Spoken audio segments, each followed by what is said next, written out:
ایک بزرگ کی بات لکھی جو تابعی ہیں، وہ فرماتے ہیں کہ ان بزرگوں کا طریقہ یہ تھا کہ وہ لوگوں سے چھپ کے پہاڑ کے پیچھے عبادت کرتے تھے، اور پوزیشن ان کی یہ تھی کہ کسی سے ملتے نہیں تھے، بالخصوص فجر کی نماز سے لے کر عصر کی نماز تک بکریاں رکھی ہوئی تھیں، ان کو چراتے رہتے تھے فرات کے کنارے اور نفل پڑھتے رہتے تھے۔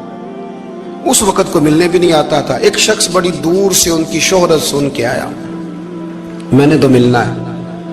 لوگوں نے کہا وہ اس وقت نہیں ملتے، ناراض ہوتے ہیں۔ اس نے کہا اللہ کا بندہ ہے نا، ناراض ہو بھی جائے گا تو لمبا ناراض رہے گا نہیں، اللہ والے جلدی راضی ہو جاتے ہیں۔ پہنچ گئے۔ اب وہ بابا جی نماز پڑھ رہے تھے تو کہتے میں نے عجیب منظر دیکھا کہ بابا جی فرات کے کنارے نماز پڑھ رہے ہیں اور ایک بھیڑیا ان کی بکریوں کی حفاظت کر رہا ہے۔ کہتے میں حیران رہ گیا کہ بھیڑیا تو بکریاں کھایا کرتا ہے اور یہاں چرا رہا ہے۔ کہتے میں جب گیا تو بابا جی نوافل میں مشغول تھے، مجھے دیکھ کے کہنے لگا اس وقت کیوں آئے؟ میں نے کہا حضور اگر آئے گیا ہوں تو پھر مہربانی کریں قبول فرما لیں۔ میں بیٹھ گیا تو میں نے کہا حضور یہ بھیڑیا بکریاں چرا رہا ہے، بھیڑیا اور بکریے کی صلح کب سے ہو گئی؟ تو فرماتے ہیں لمبی تقریر نہیں، ہلکا سا جملہ۔ فرمانے لگے جب سے بکریوں کے مالک نے رب سے صلح کر لی ہے نا، تب سے بھیڑیوں نے بھی بکریوں سے صلح کر لی ہے۔ بکریوں کے مالک نے رب سے صلح کر لی، گناہ چھوڑ دیے، اس کی فرما برداری میں آ گئے۔ اب پھر اسے بکریاں چلانے کی ضرورت نہیں رہی، بکریاں نہ اب بھیڑیا چراتا ہے۔ کہتے ہیں میرے اوپر کپ کپی طاری ہو گئی بزرگوں کی بات سن کے، اور مجھے پیاس لگی اور خواہش آئی کہ پتہ نہیں اب بابا جی کچھ کھلائیں پلائیں گے بھی کہ نہیں، بابا جی کچھ کھلائیں گے بھی کہ نہیں۔ کہتے میرے دل میں خیال تھا تو بزرگوں نے ایک لکڑی کا پیالہ، ان کے پاس وہ غار میں بیٹھے تھے تو ایک چھوٹا سا پتھر تھا، اس کی ڈھلان بنی ہوئی، بابا جی نے اس کے نیچے لکڑی کا پیالہ رکھا، وہ رکھا ہی تھا تو وہ دودھ سے بھر گیا۔ کہتے انہوں نے مجھے دیا تو ٹھنڈا اور میٹھا دودھ، میری طبیعت خوش ہو گئی۔ بابا جی نے دوبارہ وہی پیالہ اسی جگہ رکھا تو شہد سے بھر گیا۔ 1000 سال پہلے داتا صاحب لکھ رہے ہیں، کہتے مجھے دیا۔ میں نے فوراً کہا، میں نے کہا حضور یہ دودھ تو گائیں بھینس دیتی ہے، پہاڑوں سے تو نہیں نکلا کرتا، اور شہد تو شہد کی مکھیاں دیتی ہیں، پتھروں سے تو نہیں نکلتا، یہ آپ کہاں سے نکال رہے ہیں؟ تو کہتے ہیں وہ قرآن مجید پڑھنے لگے۔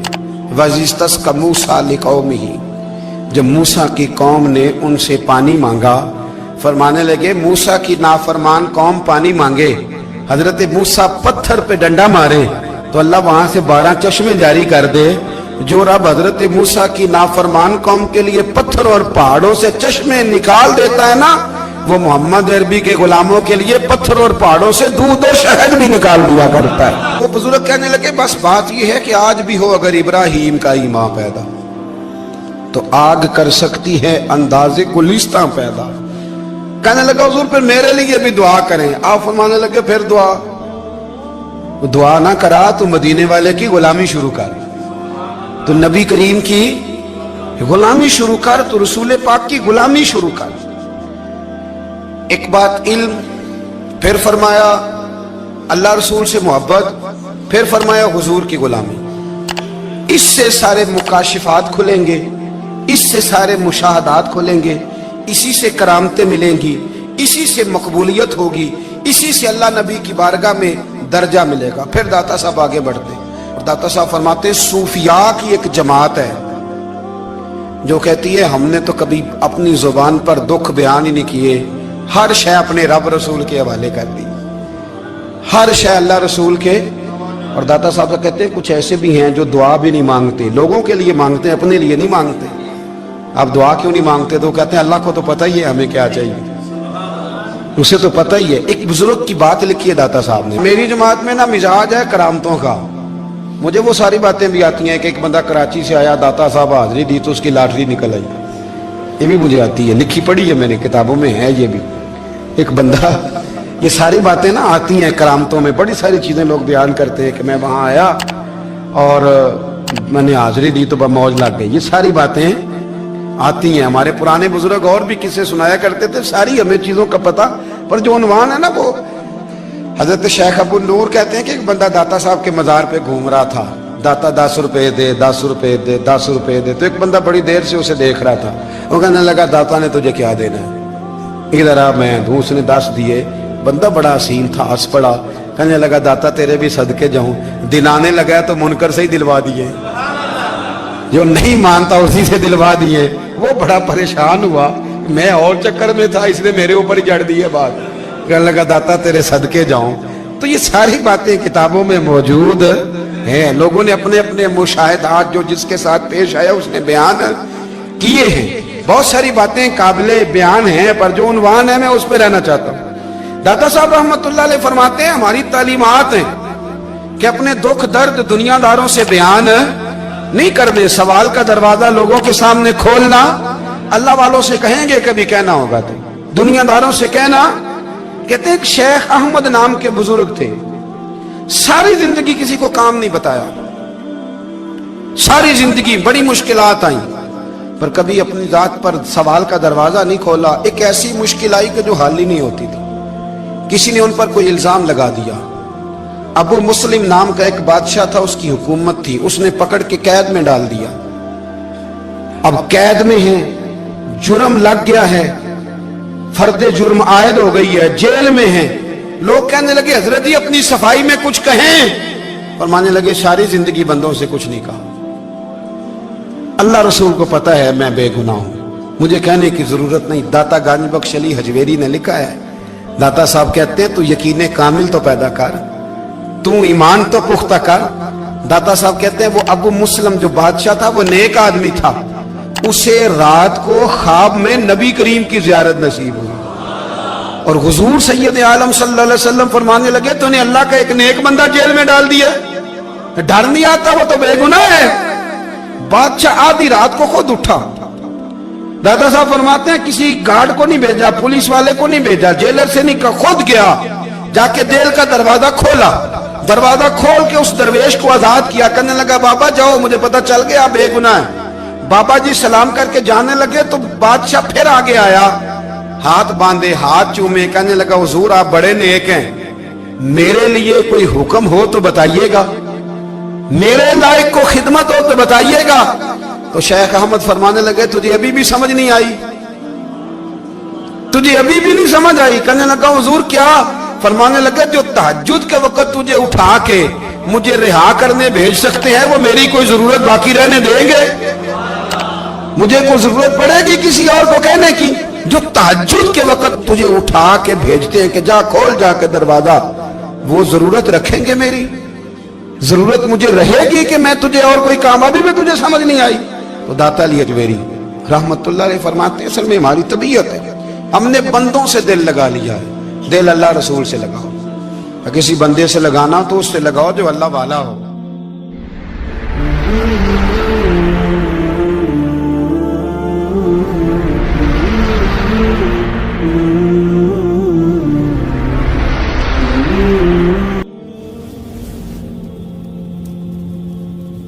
ये वाला रंग तेरे अंदर कोई नहीं।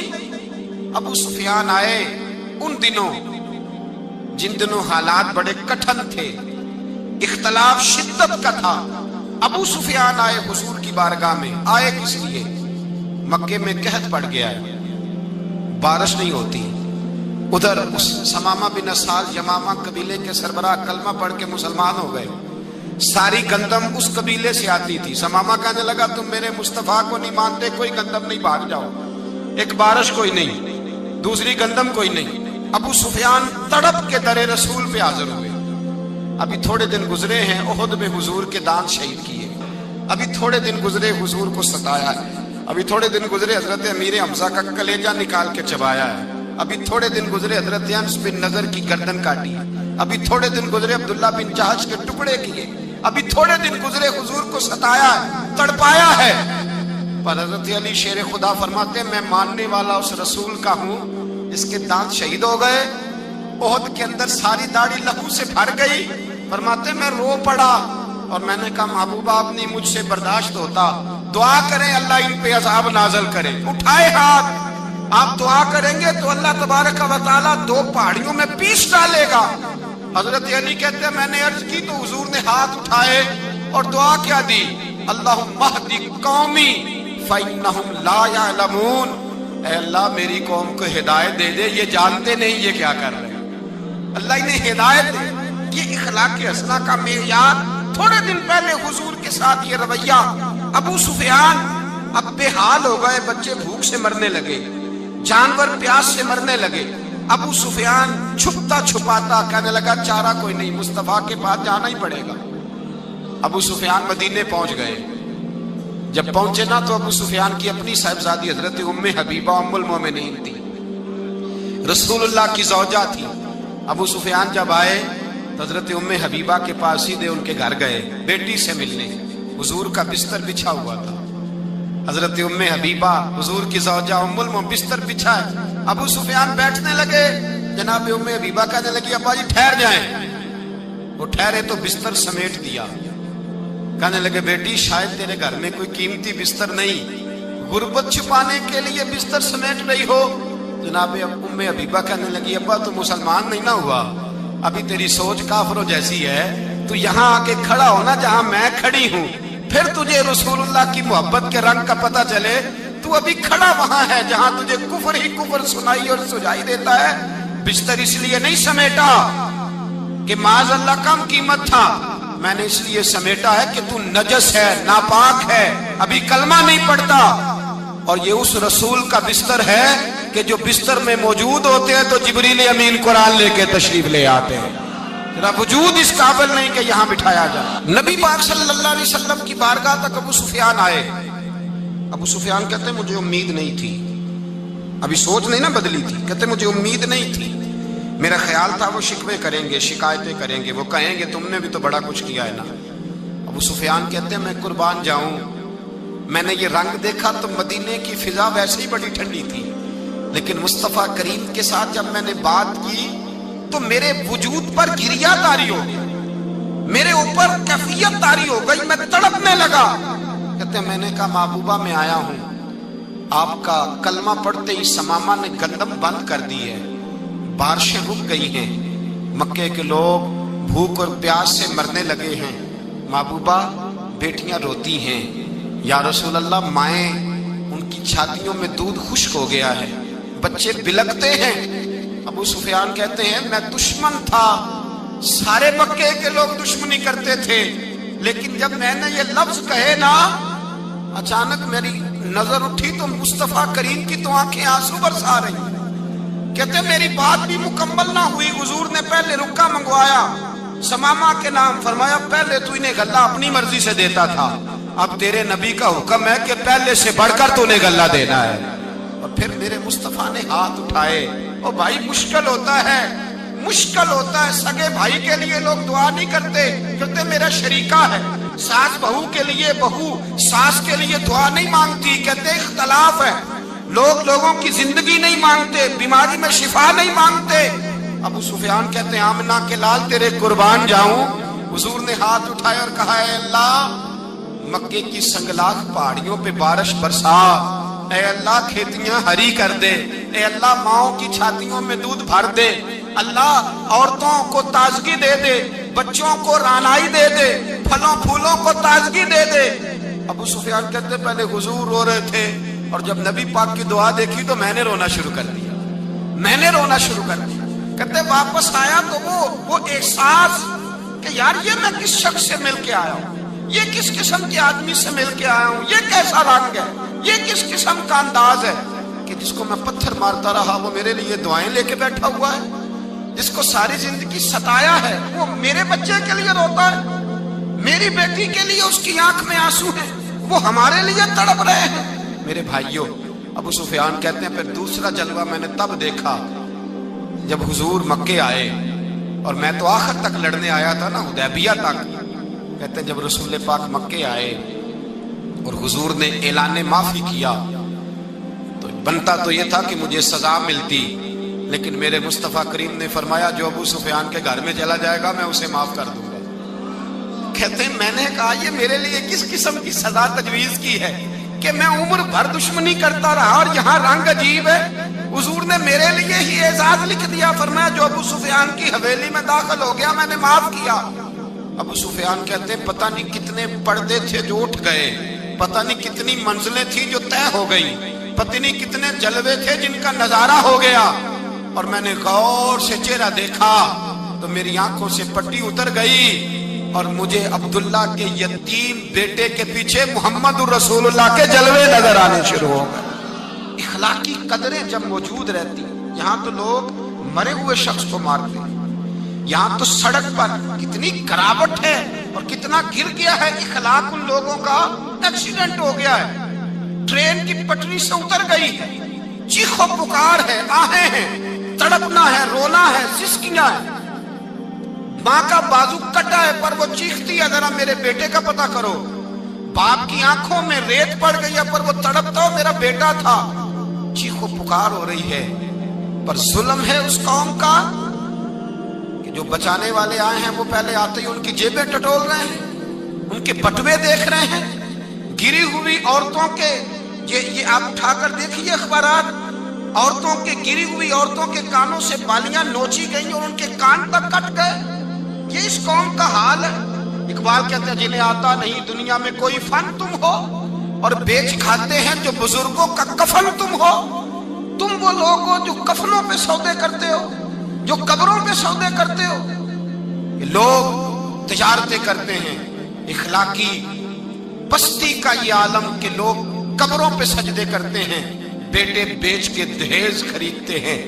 غریب کی بیٹی روز تڑپتی ہے، روتی ہے، روز سسکیاں لیتی ہے کہ کہاں سے وہ دروازہ کھلے گا جب میں بھی جب سہاگن ہوں گی، جب میرا باپ بھی عزت کے ساتھ مجھے رخصت کرے گا۔ اور غریب آدمی بیٹی کی شادی کے بعد اتنا دکھی رہتا ہے، وہ بھی کم ہی لوگ جانتے ہیں، وہ بھی وہی لوگ جانتے ہیں جو اس منظر سے گزرتے ہیں۔ ہمارا اخلاقی معاملہ اس قدر زیادہ تباہی کا شکار ہے۔ میرے مصطفیٰ کریم سید عالم نور مجسم صلی اللہ علیہ وسلم جذبات کا خیال رکھتے، احساسات کا خیال رکھتے، تصورات کا۔ او بھائی، اس سے بڑا اخلاق کا مظاہرہ کہاں سے لینے جاؤ گے؟ کہ آمنہ کے لال فرماتے ہیں میرا دل کرتا ہے نماز لمبی پڑھاؤں، نماز اللہ کی نماز، دل کرتا ہے لمبی نماز پڑھاؤں، میں لمبی لمبی صورتیں تلاوت کروں، میں کھل کے رب کریم کا قرآن پڑھوں، میں اللہ تبارک و تعالیٰ کے قرآن مجید کے ذائقوں میں کھو جاؤں۔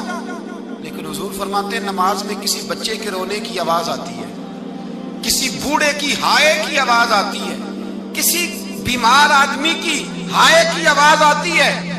نبی پاک فرماتے ہیں میں اللہ کی نماز چھوٹی کر دیتا ہوں، اللہ کے بندوں کا خیال کرتا ہوں۔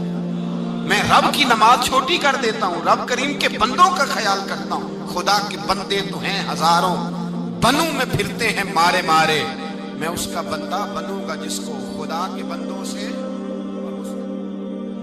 میرے حبیب کریم سید عالم صلی اللہ علیہ وسلم نے فرمایا اللہ کریم نے بندے کو، مخلوق کو پیدا کرنے سے پہلے جو تحریر سب سے پہلے لکھی تھی نا، اللہ نے اپنے پاس جو جملے سب سے پہلے لکھے تھے بندے بنانے سے بھی پہلے، وہ فکر یہ تھے کہ ان رحمتی سبقت اعلی غضبی، رب کریم نے لکھا تھا بے شک میری رحمت زیادہ ہے، میرا غضب زیادہ نہیں ہے۔ اس نے لکھا تھا کہ میری رحمت ہمیشہ میرے غضب پر غالب رہے گی۔